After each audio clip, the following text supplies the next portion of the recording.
Hello and hey, today we'll be summarizing the ExileCon keynote in under 7 minutes. Preceding the keynote, the livestream aired a live stalled podcast episode starring Ziggy D as moderator and Mathel, Rise, and Noogie as guests. D4 bad. To start the keynote, there was a crypt sighting, and he introduced a short compilation of PoE's past, blasts of nostalgia, and filled to the brim with sound bites from previous league's NPCs. Hi, I'm Chris Wilson from Grinding Gear Games. Chris introduced Jonathan and Neon, the directors of PoE 2. Jonathan immediately revealed that they made the decision to separate PoE 2 from 1 from all purposes other than microtransactions. Neon began playing a demo as Jonathan narrated footage and revealed different bits along the way. Things got juicy quickly.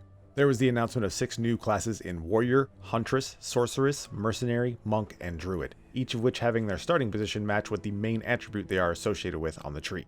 There are 100 distinct environments, 600 monsters, 100 unique bosses, 1500 passive nodes, 36 ascendancies, 240 active skills, and 700 equipment types. Reaching a unique boss, it was revealed that each would have its own moveset, and upon killing it, dropped gold, something they never talked about in the entire keynote. During the fight, they discussed a monk skill, Killing Palm, and another called Falling Thunder.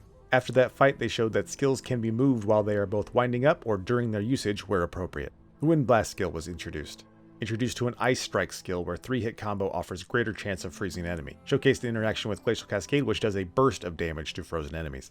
The dodge roll was revealed to have no cooldown, no limitations, and some pathfinding so you don't get stuck, also usable by every class. Dodging does not make you invulnerable, but projectiles or melee attacks will auto-miss and can be used to cancel out of skills. More skill reveals with Wave of Frost, Shattering Palm, and more interactions with Freeze. Flicker Strike notably used power charges. Took on another boss where we learned Freeze is binary, that immunities have been removed. Works where all CC will build up until hitting a threshold, inflicting the CC, with the amount of build-up required increasing after inflicting the card control. A rather untimely death. Showed that bosses' HP will reset if you fail, no corpse rushing. Bosses can grant permanent stat bonuses, additional reason to hunt them all. This one granted plus 10 spirit, which they will touch on later. A new challenger approaches, Octavian. A sorceress entered the fray. Sorceress showed off some PoE 1 skills and new Arctic armor. It was revealed that auras don't reserve mana, but rather a new resource, the previously mentioned Spirit. More new skills showed, like Comet, a longer cast time nuke, and caster weapons also get free use skills like the trusty Fireball, or another new skill, Unleash, which is an active skill that has its own cooldown but triple casts the next spell you use. Mana Tempest is a new skill that forms a circle that empowers your spells as it drains your mana, resulting in forks and chains and even more damage. A skill gem dropped as Uncut Gem, can pick whichever skill you wish. Next showed off the meta skill Cast on Shock, reserved by Spirit, predictably casts a spell once you have shocked enemies, modified by how long of a cast time / cooldown the triggered spell has. Weapon swaps are up next. You select which of your skills are used by which of your weapons, which now auto-switch when you use a skill with the sheathed weapon. There is a short delay, so we were instructed that leaving skills that aren't affected much by your weapon on both will be superior. Going further, the passive tree had weapons set passive points, which auto-configure depending on the weapon that is active. Example shown with Cold and Lightning wheels filled out with either weapon. New meta skill in Barrier Invocation, where when you lose a set amount of energy shield, you will trigger a socketed spell. Boss revealed, Alva as helpful as ever. An interesting personal note of an out of mana callout seeming to happen from the Sorceress while we had Monk point of view. After the boss, the reveal of the PoE 2 beta, June 7th, 2024. PoE 1 and PoE 2's expansions will be on a staggered release date, confirming the PoE 1 will remain in active development. New PoE 1 League announced for August 18th, 2023, Trial of the Ancestors. It is an auto-battler themed league with team builds, passive tree skill tattoos, 16 Atlas passive keystones, 14 new support gems, and reworked Guardian and Chieftain ascendancies.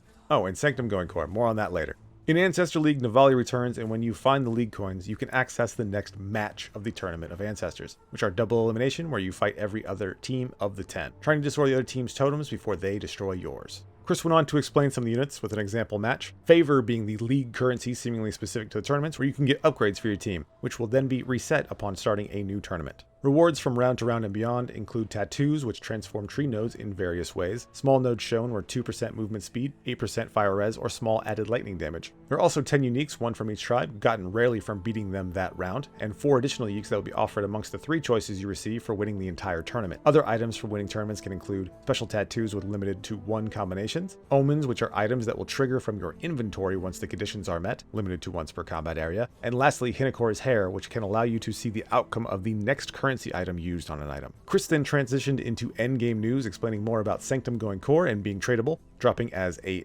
entire floor that will save the progress of any previous floors done. Relics are tradable, but sanctified relics are not returning to the game. Defenses will finally work towards resolve loss as well. Armor blocks some loss, evasion gains a chance to not take resolve damage, and an energy shield vaguely described as working similar to how energy shield works on light.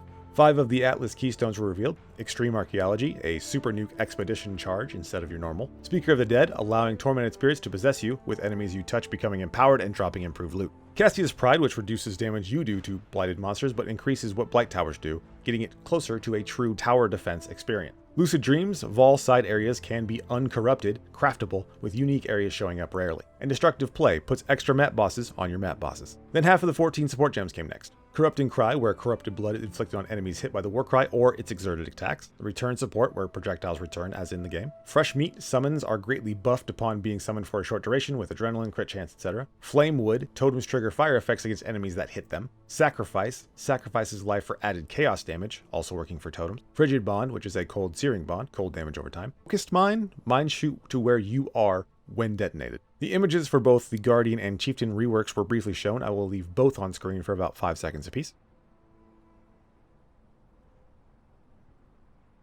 Finally, an announcement of the boss kill event that is not in Ruthless, finishing off with supporter packs, explanation of the card game being played at the event, and the different talks scheduled for the next day. There's a PoE 2 demo at the con, PoE mobile, merch on the second floor, middle floor, and culminating in the race event the following day. Thus concluded the 2023 ExileCon keynote. As always, thanks for watching. Thanks for listening. Be safe, guys.